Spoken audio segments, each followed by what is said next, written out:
Fireman Sam and the Chemistry Set. When naughty Norman Price was given a good school report for the first time, his mother Dilys bought him a present, a very expensive chemistry set. "Now you be very careful with it, Norman, my lovely," she said. "Use it to improve your brain. No messing about. You hear me?" Norman nodded. "Absolutely, ma'am," he said. He was very good to start with. He kept the chemistry set in his room and experimented with making different colours from vegetable dyes. But that wasn't enough for Norman. He soon started making nasty smells and then stink bombs and smoke clouds. "Wowie," he thought, "I can really have some fun with this." And one sunny day he set out with Mischief in mind. Pontypandy town centre was very quiet that day, so Norman strolled up the hill to the fire station. The first person he saw was Fireman Elvis Cridlington in the kitchen making lunch for the other firemen. Norman watched him through the window and had his first naughty idea. "A few of my colours might improve Elvis's cooking," he thought with a giggle. Elvis is very proud of his cooking and always tries to make really delicious meals for the firemen. He was busy making something extra special, an Italian meal with homemade pasta. "Even Bella would be impressed by this," thought Elvis as he rolled out the pasta dough and cut it into long thin strips. "Fresh pasta made with spinach and eggs. Yum! I can't wait." When the water on the stove started to boil, Elvis gently dropped the pasta into the pan. "Simmer for 10 minutes, he said, carefully reading his recipe book. "That just gives me time to mix the salad and set the table. Better get a move on. It's nearly 1 o'clock. No sooner had Elvis left the room than naughty Norman sneaked inside. "Now's my chance," he giggled, and quickly dropped a few blobs of red vegetable dye into the pasta pan. The bubbling water turned pink. "Ooh, that's really wicked," thought Norman, and he added a few drops of blue dye to the pan as well. In seconds, the pasta had turned bright purple. "Wow, what a brilliant colour!" he grinned. Then he heard voices in the hall. "Help! They're coming back!" "Just come and look at this spinach pasta I've made for you," Elvis was saying. "It's green." "I'm a bit busy at the moment," answered Fireman Sam. "It won't take a minute," insisted Elvis. Norman just managed to scramble through the kitchen window before Elvis walked in with Fireman Sam. "I've never heard of green pasta," said Fireman Sam. "Wait till you see it," smiled Elvis, and he proudly pointed to the pan. "Look!" Fireman Sam stared at the bubbling purple pasta. "It's not green, Elvis," he laughed. "It's purple." Elvis gasped. "What?" he cried. "But it was green. I saw it with my own eyes." "Well, it's purple now, Elvis," smiled Fireman Sam. "Bright purple." "Hm," snorted Elvis. "If I find someone's been messing about with my cooking, I'll boil them up with beetroots." Outside the kitchen window, Norman was listening.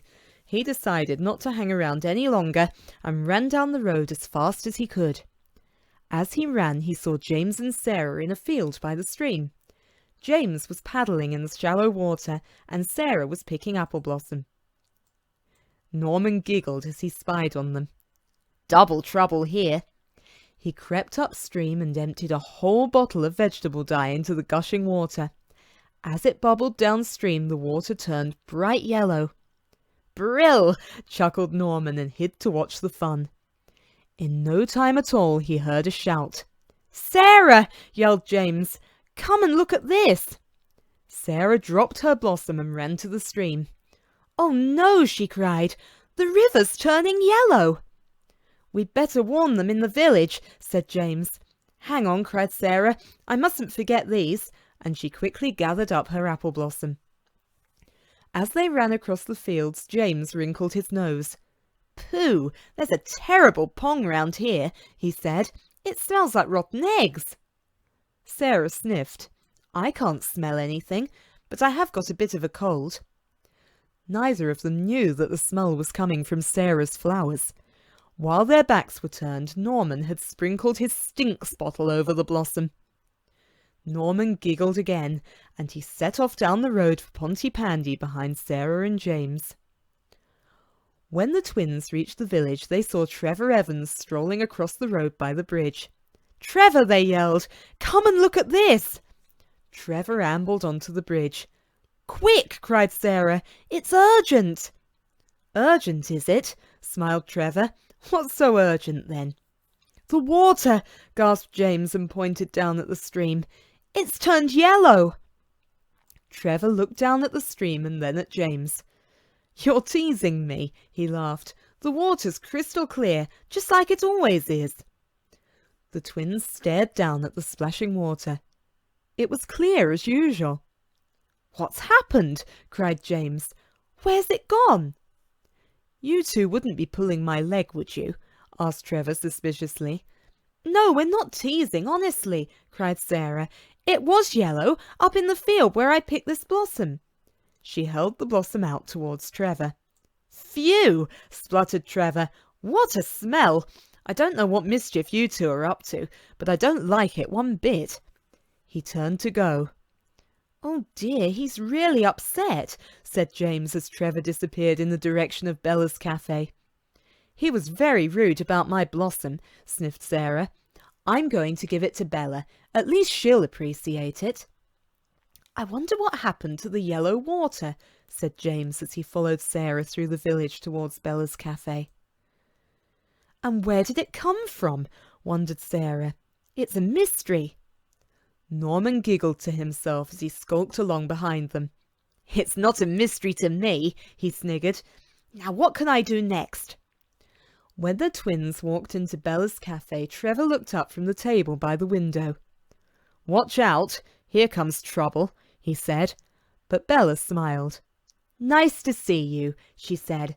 "Come in, sit down. What do you fancy?" "I've brought you this blossom," said Sarah. "Bellissima!" cried Bella. "Please, Sarah, put it in some water while I take Trevor's order, okay?" Trevor ordered beans on toast while Sarah and James went into the kitchen and filled a vase with water. They didn't see Norman sneaking in through the back door and hiding in the broom cupboard. "Something smells in here," sniffed James. "It's that rotten egg smell again. Phew, it pongs." "Shh," hissed Sarah. "Don't let Bella hear you. She'll think you're talking about her cooking." Sarah proudly carried the flowers into the cafe and set them on the counter. As soon as she and James had gone, Norman slipped out of the cupboard and crept across to the cooker, where a big pan of beans was bubbling away. "Now for some more fun," he chuckled, and dropped some vegetable dye into the pan. In seconds, the beans had turned bright blue. "Magic!" giggled Norman, and quickly dived under the table as Bella bustled in. But Bella was so busy brewing the tea and singing to herself that she didn't notice the colour of the beans. She just slapped them on the toast and carried them through to Trevor. "Here you are, Trevor," she said as she set the plate down in front of him. "Great, just what I need," said Trevor hungrily. But when he saw the beans, he couldn't believe his eyes. "Blue beans?" he yelled. "Blue beans?" gasped Bella. "Has-beens," giggled Norman to himself in the kitchen, and he shoved a hanky into his mouth to stop himself from laughing out loud. A moment later, Fireman Sam came in with Elvis. "Anything to eat, Bella?" asked Fireman Sam. "We're starving." "Goodness," said Bella. "What happened to your lunch at the fire station?" "Something really weird happened to it," said Elvis. "It turned purple." "Well, I'd skip the beans if I were you," said Trevor, holding up his plate. "They're blue." "What is going on?" asked Bella. "I don't know," said Trevor, "but I reckon it's got something to do with those two." Everybody turned to look at James and Sarah. "We haven't done anything," insisted Sarah. "Of course not," said Bella, giving Sarah a hug. "She's a good girl. Look at the beautiful blossom she brought for me. So lovely." And she buried her face in the flowers to sniff their perfume. "Phew!" she cried. "What a stink!" "I said those two were up to something," said Trevor. "We're not," cried James, "and we weren't lying about the stream either. It really was yellow." "Yellow water, blue beans, purple pasta," said Fireman Sam. "What next?" "I don't know," said Elvis, "but if I find out that somebody messed about with my pasta, I'll boil 'em up with beetroots." As he hid in the kitchen listening, Norman began to feel a bit worried. Time to go, he thought, and made a bolt for the back door. But as he ran, he dropped his chemistry set. The bottles went spinning and the powder spilt all over the floor. A big bottle marked smoke cloud rolled away under Norman's feet. "Oh no!" squeaked Norman and tried to grab it, but the bottle rolled faster than he could crawl. It hit the wall and broke. All the powder poured out into the kitchen, and the pale grey mixture began to bubble and fizz. "Uh-oh," spluttered Norman. "Better get out of here." And he tried to reach the back door, but the kitchen was filling with smoke. Norman choked and he staggered through the kitchen into the cafe. "Norman!" yelled the twins as he fell into the room, followed by a cloud of smoke. "What's happening?" said Fireman Sam. "Is there a fire? Everybody out, quick!" "It's, okay, Fireman Sam," coughed Norman. "It's not a fire, it's just a bit of smoke." "No smoke without fire," said Fireman Sam, and he hurried into the kitchen to check. "Quick, Trevor," said Bella. "Take Norman outside. The fresh air will make him feel better." Trevor helped Norman to the door, but as he walked, a little bottle of coloured dye fell from Norman's pocket. "What's this?" asked Trevor, holding up the bottle. Fireman Sam walked in with a knowing smile on his face. He took the bottle from Trevor's hand and opened it. "I think I know what this is," he said, and poured out a glass of water. "Watch." And he tipped the dye into the glass. "I think this will answer a few of our questions." The water turned bright blue. Norman turned white. "I think we've found the culprit," said Fireman Sam. "Did you mess about with my pasta?" demanded Elvis. "Did you colour the stream?" cried James. "Did you turn my beans blue?" laughed Bella. "Well, yes," admitted Norman. "What has my Norman been up to now?" asked Dilys, appearing in the door of the cafe. "What's going on?" Fireman Sam explained the whole story. "You naughty boy," scolded Dilys when Sam had finished. "But wasn't he clever to do all those things?" "Clever or not, Bella's kitchen floor is a terrible mess," said Fireman Sam. "I think he should clean it up. Don't you agree, Dilys?" So Norman followed Bella into the kitchen and started scrubbing the floor. In the cafe, the others grinned at each other. "After all that, I'm still starving," groaned Elvis. "Have you got anything we could eat, Bella?" he called. Bella came to the door of the kitchen. "I've some lovely pea soup in the fridge. I could warm that up. It might just go round." Sarah and James glanced at each other. "Maybe Norman messed about with that too," whispered James. Bella," asked Sarah, "what colour is the pea soup?" Bella looked at Sarah and laughed. "It's okay, Sarah," she said. "It's green. Pea green." "Then I think we'd all love a drop," smiled Fireman Sam. The soup was delicious. "Smells good," said Norman, peeping through from the kitchen. "Can I have a rest now? I've nearly finished." "When you've finished that little job, I've got another one waiting for you up at the fire station," said Elvis. "Oh no," groaned Norman. "What next?" "Boiling up beetroots," said Elvis slowly. Norman nervously followed Elvis and Sam up the hill to the fire station. Sarah and James trailed behind, curious to see what Elvis would do to Norman. "Right, Norman," said Elvis, pointing to a huge pile of raw beetroots. "I want 'em all scrubbed, ready for boiling." "What, all of them?" asked Norman, staring up at the great pile of purple beetroots. "All of them," growled Elvis. "Then we'll boil them up." He noticed Sarah and James peeping through the kitchen window and went outside to see them. "Are you really going to boil him up with beetroots?" asked Sarah.